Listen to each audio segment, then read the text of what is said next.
გამარჯობა.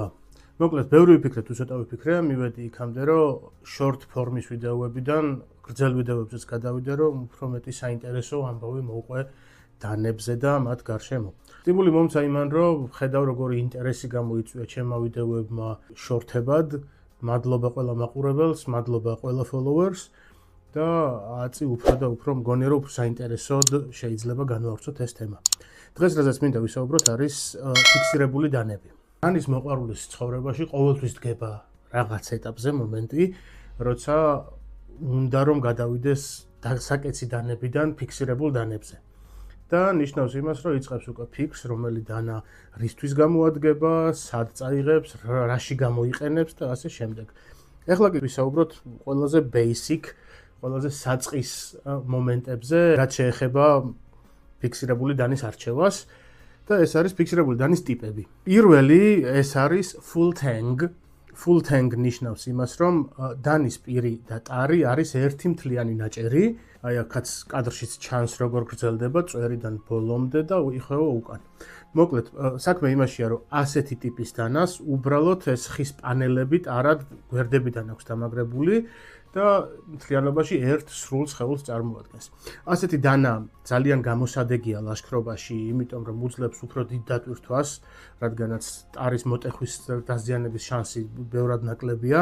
უძლებს დიდ დატვირთვას და დანარჩენი უკვე მის გეომეტრიაზეა დამოკიდებული. გეომეტრიაში გულისხმობ იმას, რომ რამსის კეპირი ექნება, რამს სიგანე და რამს სიფართე პირი ექნება, წვერი როგორი ექნება და მე უკვე შესაბამისად გამოიყენებ ხეზე სამუშაოდ, ტყავზე სამუშაოდ, ხორცზე, პროდუქტებზე და ასე შემდეგ.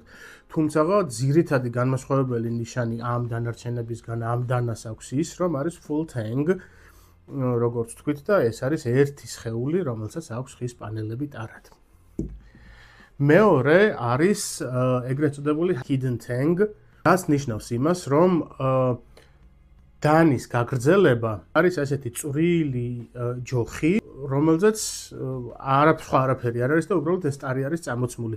ალბათ ვიდეოებშიც გინახავთ, აი დანის ხელოსნები როგორ აკეთებენ ხოლმე ეს ტარს რომ ჩახრიტავენ და მე ამ დანას ჩადებენ შიგნით და ეპოქსიდით აფიქსირებენ. ეგეთი დანები ერთი იმდენად რამდენადაც ლამაზია, ფუნქციურად ცოტა მოიკოჭლებენ full tang-ებთან შედარებით, იმიტომ რომ ხშირია მათი გადატეხვა აი ზუსტად მაგ დამაგრებებში რა, ანუ საიდანაც უკვე დანის სხეული იწყებს დავიწროებას და ტარშია ჩამაგრებული, მანდ ტყდება ხოლმე და შეიძლება ისეთ ადგილზე დაგაღალატოს, სადაც საერთოდ არ ელოდები და საკმაოდ უსიამოვნოდ თანაც. მესამე ტიპი კი არის იგივე ოღონდ ერთი განმასხვავებელი ნიშნით, რომ ამ შემთხვევაში ტარი ბოლომდეა გახრეტილი, დანის გაგრძელება ეს სამაგრი ფეხი აქეთ არის ბოლოში გამოყოფილი და ხშირ შემთხვევებში დამაგრებულია ხოლმე ან ბოლტით, ან კიდე ეს არის საკუჩით, ასე ვთქვათ, დაფრთხილებული და ჩამაგრებული ტარში. ესეც შედარებით უფრო გამძლეა ვიდრე ჩვეულებრივი hidden tang, მაგრამ ამასაც აქვს თავისი მინუსები, თუნდაც ის, რომ აქ რო ბოლტის გაკეთება შევძლოთ ან რამე სხვა სამაგრის, ამ შემთხვევაში ფეხი უნდა იყოს უფრო წვრილი. უფრო წვრილი ფეხი ავტომატურად ნიშნავს იმას, რომ უკვე დანის კონსტრუქცია მოსუსტებულია და შესაძლებელია რომ დაგვაღალატოს. კიდე არსებობს რა ბევრნაირი ტიპი, მაგრამ ერთი ვიცოდეთ, რომ თუ კი ფიქრობთ ფიქსირებული დანის შეძენას და გინდათ, ძირითადად ახლა ჩვენ ქვეყანაში სხვანაირად სამწუხაროდ არ გამოდის, რომ რაღაცა ქალაქში სატარებელი ფიქსი ცალკე გქონდეს, მანქანისთვის ცალკე და ლაშქრობაში ცალკე ვიაროთ, თუმცა თუ კი ლაშქრობისთვის ფიქრობთ ფიქსირებული დანის შეძენას, ჩემი პირდაპირი რეკომენდაცია, რომ იყიდოთ აუცილებლად full tang ან დაამზადებინოთ full tang დანა. იმიტომ რომ როგორც წეგან აღნიშნე, არის ყველაზე გამძლე და საიმედო და სანდო კონსტრუქცია და პლუს ამას სულ რომ აი რაღაც საოცრება მოხდეს და ეს ხის პანელები მოძრეს, თოკი რომ დაახვიოთ ან სულად ნაჭერი შემოახვიოთ ან სულად ხელთათმანით იმუშაოთ, მაინც სრულად ფუნქციური დანა გექნებათ, ამათგან განსხვავებით, როცა ეს თუ გადატყდა მორჩა, ანუ ცარიელი პირი გრჩება და რაღაცა პატარა ჯოხი შეიძლება ტარის ადგილას, რომელსაც ვერაფერში გამოიყენებ. ასე რომ თუ გინდათ რომ დიდი დატვირთვა მისცეთ დანას, ყოველთვის შეარჩიეთ ისე, რომ გაითვალისწინოთ ეს კრიტერიუმები, რა სად აქვს სუსტი წერტილი, სად შეიძლება გადატყდეს და რა დატვირთვას შეიძლება გაუძლოს. იმიტომ რომ მანდ არის ბევრი მიმართულება, ასე ვთქვათ რა, ლაშქრობაში, რომ შეგიძლია შეშა დაამზადო, შეგიძლია ქვა გადაატრიალო, დიდი მორი წამოათრიო და ასე შემდეგ და ყველაფერს სჭირდება თავისი, როგორც თქვი, პირის გეომეტრია.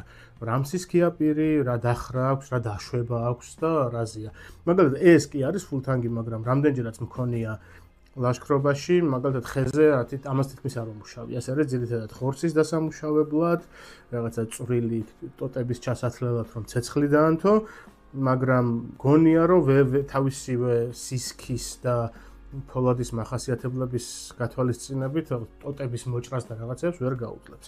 ამისათვის მაქვს უფრო მხეცი, აგერ ქოლსთილი, არა მარტო ეს არამედ რამდენიმე ქოლსთილი კიდე და ჩემი სხვა ვიდეოებიდან დარწმუნებული ვარ იცით უკვე, რომლებიც არის ტანკი მაგ ამბავში და შეგიძლია მიუშვა და მოჭრა ნახევარი ტყე. ასე რომ კიდევ ერთხელ ვიმეორებ. თუ კი ფიქსირებული დანის ყიდვას გადაწყვეტთ, აუცილებლად მიაქციათ ხოლმე ყურადღება. როგორი ჩამაგრება ექნება ტარში, იმიტომ რომ ბევრი რაღაც იქნება მასზე დამოკიდებული. ეგ იყო და ეგ. მადლობა.